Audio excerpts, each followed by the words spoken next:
तुम लोगों को ये लेटर टू गॉड का जो है समरी बताया जा चुका है। अब देखो इसको हम पढ़ा रहे हैं।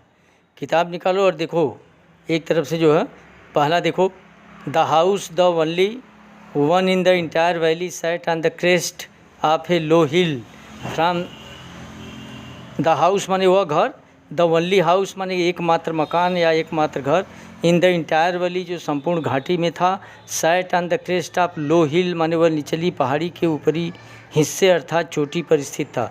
माने केवल एक मकान जो संपूर्ण घाटी में दिखाई पड़ता था वह पहाड़ी के ऊपरी हिस्से की चोटी पर स्थित था।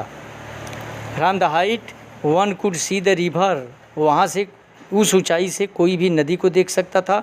And the field of ripe corn, और पके हुए जो है उन जो है फसलों को देख सकता था। डाटेड विद द फ्लावर्स, जिसमें फूल की तरह धब्बे की तरह फूल दिखाई पड़ते थे।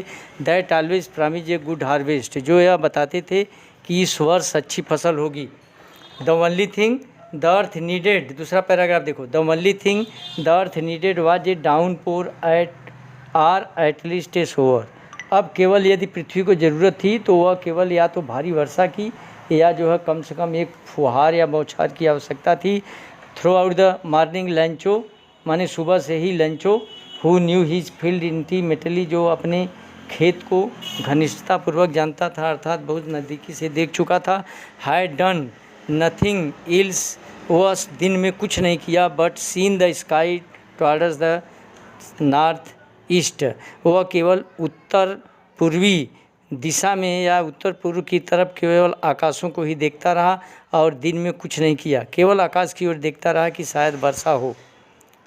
दूसरा तीसरा पैराग्राफ देखो, now we are really going to get some water oh man, वह बादलों को देखकर प्रसन्नतापूर्वक अपनी औरत से कहता है कि वास्तव में देखो जो है हम निश्चित रूप से कुछ पानी प्राप्त कर या वर्षा प्राप्त करने जा रहे हैं या कुछ वर्षा होने वाली है। Now we are really going to get some water माने निश्चित रूप से कुछ वर्षा होने वाली है। The woman who was preparing supper माने वह महिला जो शाम का भोजन बना रही थी, रिप्लाइड उसने उत्तर दिया, यस गॉड विलिंग, हाँ यदि ईश्वर चाहे। The older boys were working in the field माने जो ज़्यादा अवस्था के लड़के थे वे मैदान में काम कर रहे थे। While the smaller one were playing near the house, जबकि छोटे बच्चे जो है घर के नज़दीक खेल रहे थे। Until the woman called to them all, इसी बीच उस औरत ने उन सभी को बुलाया और कहा कि कम फॉर डिनर माने शाम के भोजन के लिए आइए। It was during the meal माने यह भोजन का दौर चल रहा था। That just a Lencho had predicted, जैसा कि लेंचो ने भविष्यवाणी किया था। Big drops of rains began to fall माने वर्षा की बड़ी बड़ी बूंदें गिरने लगी। In the north east huge mountain of clouds माने उत्तर पूर्व दिशा से पहाड़ों के बहुत बड़े बादलों के पहाड़ देखे जा सकते थे। कुड बी सीन माने देखे जा सकते, अप्रोचिंग माने जो हमारी तरफ पहुंच रहे थे। The air was fresh and sweet, हवा बिल्कुल मधुर और ताज़ी थी। The man went out for no other reason than to have the pleasure of healing on his body and when he returned he exclaimed, the man went out, वह व्यक्ति जो है बाहर गया, for no other reason मैंने किसी दूसरे कारण से नहीं, than to have the pleasure of feeling the rain on his body, केवल अपने शरीर पर उस वर्षा के आनंद का अनुभव करने के लिए वह व्यक्ति केवल बाहर गया, अर्थात उस वर्षा का आनंद लेने के लिए वह व्यक्ति बाहर निकला। and when he returned he exclaimed, और जब वह लौटकर वापस आए तो उसने आश्चर्य के साथ कहा कि these are not rain drops falling from the sky, ये आकाश से वर्षा की बूंदें नहीं गिर रही हैं। They are now new coins, ये नए नए सिक्के गिर रहे हैं। The big drops are 10 cent pieces, ये बड़े बूंदें जो है 10 सेंट के टुकड़ों के हैं। And the little ones are 5, और छोटे जो है छोटी बूंदें ये 5 सेंट के टुकड़े की तरह हैं या 5 सेंट की तरह हैं।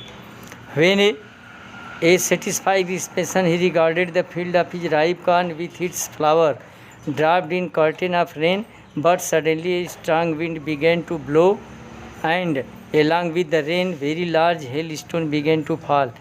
These truly did resemble new silver coins. The boys exposing themselves to the rain ran out to collect the frozen pearls with a satisfaction expression माने संतुष्ट मुद्रा में। ही regarded the field of the ripe corn, वह जो है पके हुए फसलों की तरफ देखा। विथ इट्स फ्लावर, जिसमें फूल लगे हुए थे। ड्राफ्ड इन कर्टेन ऑफ रेन, जो वर्षा के फुहारों से सनी हुई थी या लदी हुई थी।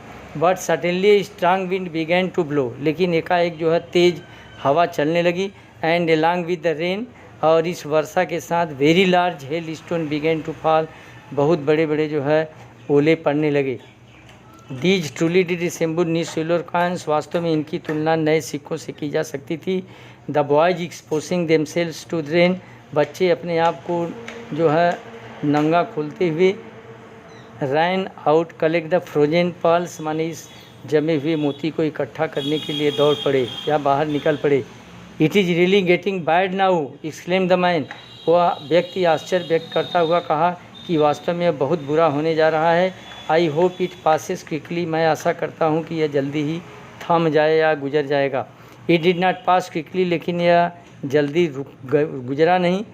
फॉर एन आवर, माने 1 घंटे तक। The hell rained on the house, माने ये ओले जो है घरों पर। द गार्डन, बगीचों में। द हिल साइड, पहाड़ी क्षेत्रों में। द कॉर्न फील्ड, और पके हुए फसलों की खेतों में गिरते रहे।